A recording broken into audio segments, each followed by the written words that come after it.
Isana na isa nilam he aganaret ithala iganaret yan amen amen amen I say to you truly I tell you I am Isa. So speak about Jeremiah ONA, and because you know I am ONE, reverse the word, iyon, one.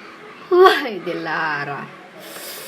This is why I'm not doing this really, women, because all this is about me. Words and numbers, Bible, I am Bible.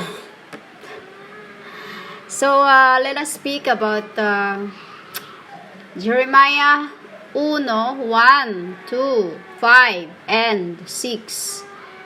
You know? I told you this in the other record that how I formed me in the belly. You know, how I formed me in the belly. I knew thee, and before thou camest forth out of the womb, I sanctified thee, and Father ordained me as thy are my prophets. Unto the nations I have drought. You know? It's this means that at the time of my GSUS, you really call it GSUS, which is called Suse. It's you know how I make Mary, how I make me. I told you, woman, the world is like you yourselves is like you're like a robot. The body is like a robot to the spirits that is unseen. They can do whatever you want to you. If you have the eyes to see, then you have the ears to hear. Understand this? I told you how I formed me inside of the belly, that it started like a small, it's a small, in your pinky finger, it's like a small blood which is frequent, a small, actually it was a small frequent of a pigeon. You know, a pigeon. You know the color of the pigeon's this, you know, the color of the pigeon, S-H-I-T. Reverse the word S-H-I-T, we call it this. You know? But it was heavenly, so it was fruit from the tree of flesh knowledge. You see, flesh knowledge, women, is like what comes out in the mouth and goes away. You know? So, I told you, when a baby started to form in the belly, it started like a pinky finger. You know, on your pinky finger, there is like a... When you touch your pinky finger into that in your skin, that is how it looks like. You know, that is how I made me. You know, you get that? Your pinky finger, right finger, you touch it into your skin. That is how I made me, like a small jawline. You know, like a small jawline, and then it forms into a white blood, until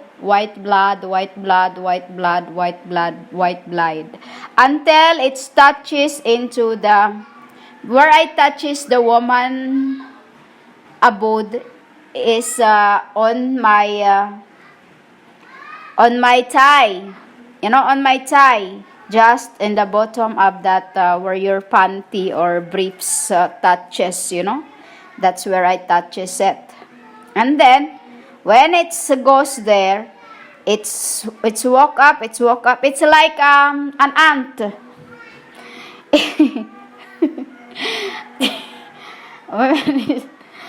You know, this is what's funny thing to humans that can't see what the spirit does. So it touches slowly and it walks on to, because you are like a tree. It walks slowly to your belly until, in your belly where you, those women that wear low-waist panties, there's a shape of their belly in there, like a moon shape smiling, in the belly. Once it touches this and it goes to the side where the placenta is, that's where it forms as a blood of the earth. A blood of the earth. Once it started forming there, you call it ovary.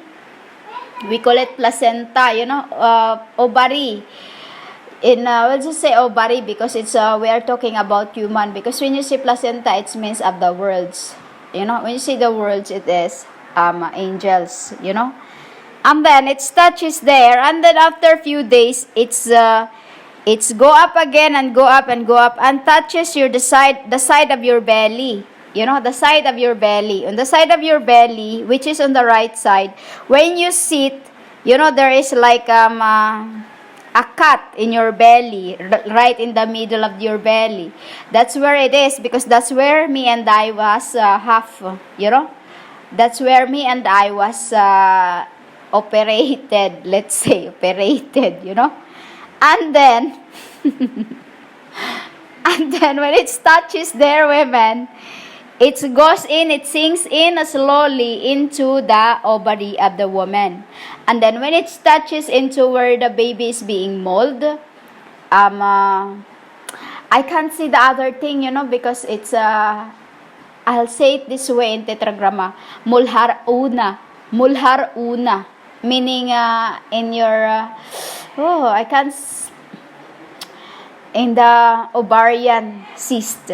In the ovarian cyst, it will travel there until it goes on the side.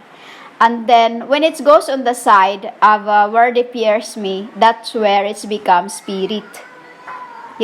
Where they pierce me on the side where my birthmark of maple is, It's like a wand, a magic wand in there, And then, let's just say it wand, You call it wand. W-E-N-D. We call it W-N-D, which means also Wednesday and a wand, meaning a cat and also a magical being. Because that's where the spirit form, in the side of your belly, in the right corner, the side of your, it's a circle, it's a big of cup of tea. It's a big of, the size of the cup, the circle of the cup. It's about that big, and then it circles there. And that's where your bulls is. When you see bulls, women, it is like, your bulb, B-U-L-B. That's where it stays there. And then it stays until 2 weeks. After 2 weeks, it will start forming as a blood.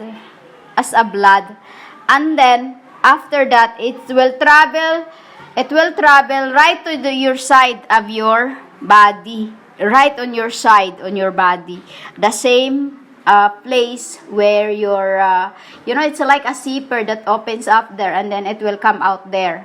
It will come out there as a weak a spirit of a rope, R-O-P. R-O-P. We say it only R-O-P, but in your world, you say it R-O-P-E. So, it will come out there, and then it is being, like the umbilical cord. It is where it comes out spiritually there. And then we will start putting semens into a woman. We will start putting semens into a woman. And it's like becomes a straw that you'll put inside in your, right on the top of your belly button. There's right in the middle of it, which is a middle chakra. That is where it stays there. which is one chakra. In your body, you have 7 chakra. So I'm in the fourth, always in the middle. You know, I'm in the middle, right? 1, 2, 3, 4. If you count it from the bottom, 1, 2, 3, I'm always on the fourth. If you count on the top, 1, 2, 3, 4, I'm always also on the middle, always on the fourth. Meaning to say, women, the 4 corners of the earth. So that's how you are formed in that, you know. And then, after that, it becomes big like a circle. And then it's go down to the under by the belly button. It will pass at the belly button. It will stay for a second there, and then it will go on the other side. You know, it's like an ant that's walk around. You know, it's and then it goes on the side. It will mold like a pinpoint. It will mold like a pinpoint on the you call vagina. You know, to us it is what you call the on the side of your kidney or ovary.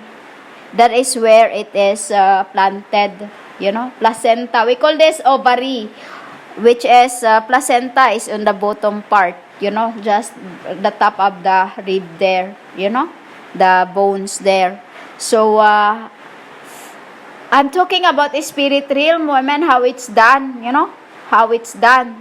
You know, it starts there and then, you know, it will go up and then it starts as heartbeat. When it's going up, it started with veins, collar, all the blood until it started become human. And then until it becomes heart, it will start as hollow first, and in human it start as a heart, you know.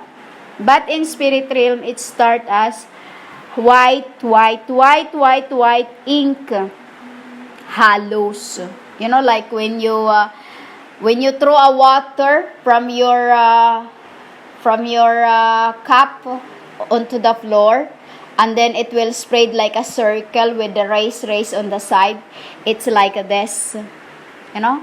And then in the world, in the humanity, it becomes Heert, heart. You know, that is how you were formed. There's many to tell about this, but because I have seen already your worldly chakra, which is makes my it makes me it's sinful, women. It's sinful because it's not it's like making your own human. Ay, dilahara. You know, it's like writing your own pad. You knew not, you know. And this also, when I said that on Jeremiah, and Jeremiah, what do you call it? 6, it says, "Behold, I cannot speak, for I am a child." This about those who comes to me and says, "I'm still young. I should, you know, like this." They're thinking, "I'm still young. Why I'm preaching?" It's like, women, I can preach. I'm not young. It's your thinking that I look young because before Abraham, I am. You know. They think I'm not, I didn't reach 40 yet, so I must sit down and, you know, like this is of your worldly thought, laziness of the world. Because you think they are still child, they should not do anything. Women, I was brought up since I was 8. I wanted to work for my family. You know, I wanted to work for my family. You know, women? And this is what differences in you, because we are taught, even in where I am now in this earth, in this, you know, in your thing, I am taught to work younger, because when you are young and you are being taught properly, until you grow, you are what you are, you know, until you grow up, and that acceptance also, if what you are in spirit realms. You just get worse in physical when you are not and was not, you know, there are children that are disrespectful to their parents, you know. I was taught, women, to respect around me. Say not, I am a child, for thou shalt go to all that I shall send thee, and whatsoever I command thee, thou shalt speak. You know, this is what I said to you. It's not about age, women, that you must reach 40 yet. That is wrong. That is wrong teachings you are doing. That you are not 40 yet, because all the prophets here and Moses was 40 years old. No, women. It's stated here. Don't say that you are a child. You must not speak yet. Because, remember, I was 12 when I was preaching. When I started preaching. You know? I was 12 when I started preaching inside of my man. You got it? So, say not, I am a child, for thou shalt go to all that I shall send thee, and whatsoever I command thee, thou shalt speak. You got it? So I speak, because I am awoken. You shut up, because you have no idea what you're talking about. 40 women, if you are starting speaking at the age of 1 year old, so I, the Lord, the Goddess, much more. For I wasn't created, I have created.